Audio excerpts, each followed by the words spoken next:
다가오는 새해 우리 주식시장 주요 이슈들 살펴보는 시간 마련했습니다. 증권부 김대현 기자 나왔습니다. 김 기자, 먼저 미국 연방준비제도가 내년 3번의 금리 인하를 예고했는데 이게 언제 인하를 시작하느냐가 이제 관심입니다. 우리 증권사들 어떻게 예상하고 있습니까? 네, 한국경제TV에서 삼성과 NH투자 그리고 한국투자증권 등 국내 주요 증권사 6곳의 리서치 센터장들과 직접 인터뷰를 진행했는데요. 리서치 센터장들은 연준이 내년 하반기부터 총 0.5%포인트에서 1%포인트까지 2, 3회 금리를 인하할 가능성이 크다고 입을 모았습니다. 현재 미국 기준금리가 연 5.25에서 5.50%인 점을 고려하면 연 4.25에서 5% 범위 내에서 금리가 내려갈 거라고 예측한 건데요. 연준이 내년 말 기준금리를 연 4.6%로 예상했는데 여기에서 크게 벗어나지 않은 수준이죠.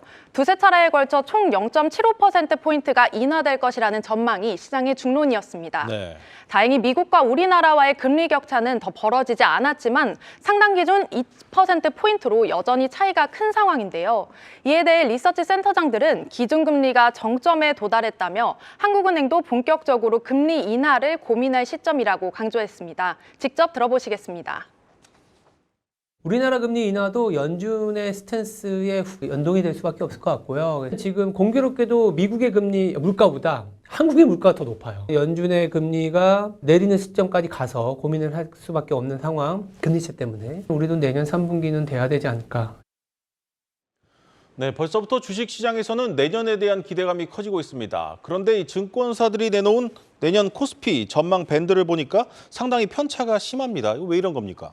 네, 아무래도 내년에는 금리뿐만 아니라 미국 대선 그리고 중국의 경기 둔화, 지정 확정 리스크 등 변수가 많다 보니 이 지수 상단과 하단의 변동폭이 커진 것으로 풀이되는데요. 네. 직접 국내 주요 증권사의 내년 코스피 지수 전망치를 살펴봤습니다. 상단은 2,500에서 2,800선, 그리고 하단은 1,900에서 2,320선 사이로 나타났습니다. 이 중 현대차증권이 코스피 예상 밴드를 가장 낙관적으로 제시했는데요. 반면 교보증권만 유일하게 코스피 2,000선이 무너질 것으로 예상했습니다.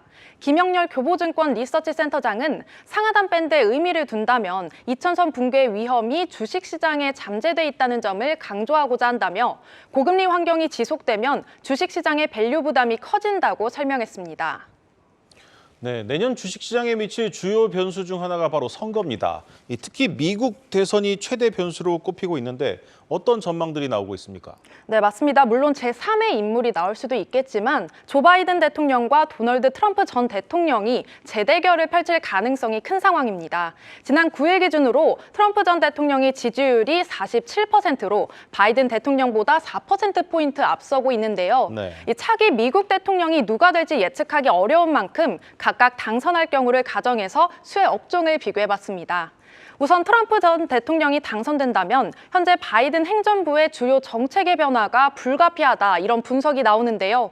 리서치 센터장들은 공통적으로 친환경 에너지 관련주와 2차 전지주의 움직임을 살펴봐야 한다고 조언합니다. 이미 트럼프 전 대통령이 바이든 행정부가 추진해온 자동차 연비 규제와 전기차 의무 판매 비중을 없애겠다고 밝혔는데요. 아울러 인플레이션 감축법을 폐지하겠다고도 밝혔습니다. 윤성무 삼성증권 리서치 센터장은 미국 우선주의가 더욱 심화하고 국제 정세의 불안정성이 높아질 전망이라며 경제적으로는 친환경 에너지 정책이 후퇴하고 일반 관세 인상 압력 등 무역 분쟁 심화 등이 우려된다고 밝혔습니다. 바이든이 당선할 경우에는 대중국 견제 정책과 그린 에너지 보급을 높이기 위한 각종 지원금과 세제 혜택이 지속될 것이라는 전망이 나오는데요. 오태동 NH투자증권 센터장은 바이든 당선 시 전기차와 태양력, 풍력 등 친환경 테마가, 그리고 트럼프의 경우에는 국방과 전통 인프라 산업 관련 업종이 수혜를 받을 것이라고 분석했습니다. 네, 우리 총선도 이 4개월여 앞으로 다가왔는데 우리 시장에 영향을 미치는 부분 어떤 것들을 좀 지켜봐야 할까요? 네, 한국경제TV와 인터뷰를 진행한 리서치 센터장들 모두 주식시장 관련 정책들이 국내 증시에 미치는 영향은 제한적이라 이렇게 평가했는데요. 네, 다만 김지산 키움증권 리서치 센터장은 총선 전에 경기 부양책과 규제 완화 등이 맞물려 증시에 호재로 작용할 수 있지만 여당이 과반 의석에 실패할 경우 정책 추진 동력이 약화할 수 있다고 밝혔습니다.